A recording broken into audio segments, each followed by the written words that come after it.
Welcome to Headphone News, International Edition for Wednesday, March 26, 2025. U.S. consumers tighten their belts amid inflation. U.S. consumers are tightening their belts as rising prices create a tough economic climate, according to Synchrony Financial.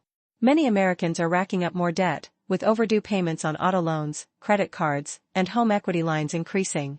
Patrick Harker, president of the Philadelphia Federal Reserve, has raised alarms about declining consumer confidence. Max Axler, chief credit officer at Synchrony, noted that while some clients are keeping up with their loan repayments, many are becoming more careful with their spending. Consumer sentiment has dropped to its lowest point in nearly 2.5 years, driven by growing inflation concerns. Retailers like Target and Walmart are seeing shoppers hold off on purchases, waiting for discounts or opting for cheaper items. Analysts warn that reduced household spending could lead to more late payments and loan defaults. With loan growth slowing significantly compared to last year, the pressure on consumers is mounting. Additionally, federal student loan delinquencies will start appearing on credit reports in mid-February 2025, adding to the financial strain. Indonesia joins the new development bank. On March 25, 2025, Indonesia became a member of the new development bank, a financial institution created by the BRICS group, which include Brazil, Russia, India, China, South Africa, Egypt, Ethiopia, Iran, and the United Arab Emirates. President Prabowo Subianto highlighted that this membership will kickstart Indonesia's journey toward a thriving economy by providing essential funding for development projects, especially in renewable energy and technology.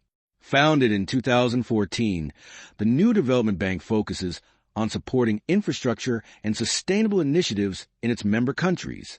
During a recent visit, NDB President Dilma Rousseff discussed exciting collaborations in renewable energy and biodiesel. Indonesia's entry into the bank marks a significant step in boosting its economic growth and strengthening connections with other emerging economies. China's AI development gap with the U.S. narrows. Li Kaifu, founder of the AI startup 01.AI, has announced that China is closing its AI development gap with the United States, now just 3 months in certain areas. This progress is driven by companies like DeepSeek, which have enhanced chip usage and algorithms. DeepSeek gained attention in January 2023 for its cost-effective AI reasoning model, challenging the notion that U.S. sanctions were stifling China's AI sector. Li described the U.S. semiconductor sanctions as a situation with both benefits and drawbacks, creating challenges while fueling innovation among Chinese firms. Previously, the gap was estimated at 6 to 9 months, but recent advancements have allowed China to catch up in key technologies and even surpass the U.S. in some fields. The race for generative AI intensified in China after OpenAI launched ChatGPT in late 2022. Founded in March 2023, 01.AI focuses on practical AI applications and recently launched Wanji, a platform to help businesses implement AI technology. The company expects significant growth for 2025, aiming to exceed last year's revenue of $15 million. What does this mean for the future of AI innovation? China's carbon emissions challenges. China, the world's largest emitter of carbon emissions, has missed its targets for reducing carbon intensity, raising serious concerns about its commitment to achieving carbon neutrality. In 2024, carbon intensity fell by only about 3%, short of the government's goal of 3.9%. President Xi Jinping has promised to peak emissions before 2030 and reach carbon neutrality by 2060, but with China responsible for around 30% of global emissions, its progress is crucial for international climate efforts. Despite a 5% growth in the economy and a 6.8% rise in electricity demand, carbon emissions actually increased by 0.8%. Record heat waves have disrupted energy production, forcing a greater reliance on coal. On a positive note, China is making strides in renewable energy, with wind and solar power meeting 14.5% of its energy needs. As the Chinese Communist Party prepares to announce new carbon targets for 2026 to 2030, experts warn that significant changes are essential in China's energy sector to achieve long-term carbon neutrality. Chinese firms target laid-off U.S. workers. A group of companies linked to a mysterious Chinese tech firm is actively recruiting recently laid-off U.S. federal workers. Research by Max Lesser from the Foundation for Defense of Democracies shows these firms, including Rivermerge Strategies and WaveMax Innovation, are running fake consulting operations to take advantage of the financial struggles faced by former government employees after widespread job cuts. U.S. intelligence analysts warn that this tactic is often used by foreign entities to gather confidential information from those who have lost their jobs. A spokesperson for the Chinese embassy in Washington denied any involvement, while a White House representative highlighted ongoing Chinese efforts to exploit the U.S. system through spying. Reports indicate that both Russia and China have targeted dissatisfied U.S. government employees for years. Recently, Rivermerge Strategies posted job listings on LinkedIn for a global political advisor and a human resources specialist, but their contact number is no longer in service. Meanwhile, WaveMax Innovation advertised on Craigslist, specifically targeting laid-off federal workers. The FBI has warned that Chinese intelligence may pose as consulting firms to recruit U.S. government employees, echoing past operations like that of Junwei Yeo, who pleaded guilty in 2020 for acting as an agent of a foreign power. Senator Cruz calls for investigation into China's influence on U.S. wireless auctions. Senator Ted Cruz has urged an investigation into China's potential influence on U.S. wireless spectrum auctions.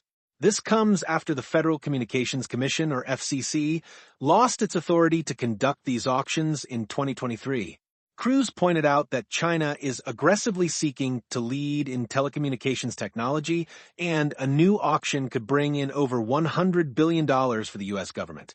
In response, the Chinese embassy criticized the U.S. for lacking evidence that companies like Huawei pose security risks, claiming unfair tactics are being used against them. The FCC is currently looking into 9 Chinese firms, including Huawei and ZTE, to see if they are bypassing U.S. restrictions. This scrutiny highlights the growing tensions between the U.S. and China in the tech sector, raising important questions about economic growth and national security. Political shift in Germany. In a dramatic shift in German politics, Chancellor Olaf Scholz was removed from office by President Frank-Walter Steinmeier on March 25, 2025 in Berlin. Scholz will serve as temporary chancellor until a new government is established following the federal elections in February 2025. The Christian Democratic Union and the Christian Social Union, 2 major political parties in Germany, have emerged as the leading bloc. Friedrich Merz is expected to lead the new government and aims to finalize coalition talks by Easter. In another significant development, Julia Klöckner has been elected as the new president of the Bundestag during the first gathering of the 21st Bundestag. This marks an important transition as Germany prepares for a new chapter in governance. U.S.-Russia Maritime Security Deal. On March 25, 2025, Russia announced a groundbreaking maritime security deal with the United States, aimed at lifting restrictions on food and shipping companies in the Black Sea. This agreement will help Russia regain access to global agricultural markets, lower shipping costs, and improve port access. By banning military strikes on each other's energy installations, this deal represents a bold step toward peace talks to resolve the ongoing conflict that began in 2014 with Russia's annexation of Crimea and escalated in 2022 with the invasion of Ukraine. The Kremlin stated that the deal will take effect once certain conditions are met, including lifting sanctions on Roskosbank, a key agricultural bank. Washington has also committed to facilitating the exchange of prisoners of war and returning forcibly taken Ukrainian children. This agreement revives the Black Sea Initiative, originally established in 2022, with support from Turkey and the United Nations, ensuring safe passage for grain exports from Ukraine. What does this mean for the future of the region? Vice President J.D. Vance's upcoming trip to Greenland. Vice President J.D. Vance will join his wife, Second Lady Usha Vance, on a U.S. delegation to Greenland on March 25, 2025. This visit comes as the Trump administration ramps up calls for a U.S. acquisition of the Danish territory, which is rich in valuable minerals essential for technology. In an enthusiastic social media video, Vance shared his excitement, saying he didn't want OSHA to have all the fun alone. While there, he plans to meet with members of a military branch focused on space stationed on Greenland's northwest coast. The U.S. is showing growing interest in Greenland's resources, leading to discussions about potential control, which has faced resistance from Denmark. What could this mean for U.S.-Denmark relations? This trip underscores Greenland's strategic importance and its implications for the future. Strengthening EU defense amid rising threats. European Council President Antonio Costa is urging the European Union to boost its military strength in light of growing dangers, especially from Russia. Speaking in Brussels, he stated that true peace requires a solid defense. Costa expressed worries about Russia's stance on Ukraine's borders and called for enhancing NATO's role in Europe to foster greater independence from the United States. This push for increased defense spending reflects a broader trend among EU nations prioritizing military readiness as tensions rise in Eastern Europe. The call for action highlights the urgent need for a united defense strategy to ensure security in these challenging times. Fire at Kavkazskaya oil depot extinguished after drone attack. A fierce fire at the Kavkazskaya oil depot in Krasnodar, southern Russia, has finally been put out after nearly a week of intense firefighting. The blaze started following a suspected drone attack amid rising tensions between Russia and Ukraine. Governor Veniamin Kondrativ reported the incident on March 25, 2025. This depot is vital for Russia's oil exports through the Caspian Pipeline Consortium, which transports oil from Kazakhstan to the Black Sea. Over 470 brave firefighters battled the flames, which destroyed 2 large reservoirs. Last year, this facility supplied enough oil to fill around 130,000 metric tons each month, totaling about 1.51 million tons for the year. This incident raises serious concerns about potential disruptions in oil supplies, which could ripple through global markets and drive up oil prices. European unity in the face of economic challenges. A recent conference in Rome, titled Governing Europe and Italy in the Age of Donald Trump, emphasized the critical importance of European unity amid economic pressures. Key figures included former Italian Prime Ministers Mario Monti and Giuliano Amato, Finance Minister Giancarlo Giorgetti, and European Commission Vice President Rafael Fico. The U.S. has announced a 25% tax on aluminum and steel imports, effective April 2, 2025. In response, the European Union initially planned to impose its own tariffs but decided to delay them for further negotiations, showing a preference for cooperation over conflict. Monti stressed the need for collective action, while economist Pietro Reichlen pointed out that unpredictable tariff policies complicate the EU's strategies. Giorgetti warned that rising national debt and the power of major tech companies, especially U.S. giants like Google, limit options for policymakers. Eurostat reports that the EU's average debt is at 81.6% of its total economic output, with Italy's debt-to-GDP ratio at 136.3%, second only to Greece. Speakers highlighted the necessity for greater cohesion in Europe to address external trade pressures, the ongoing conflict in Ukraine, and internal disputes. Amato noted that cooperation is key to prosperity, while Reichlen emphasized the importance of adapting trade relations with China for mutual benefit. That is all the news for today. Thank you for listening to today's headphone news.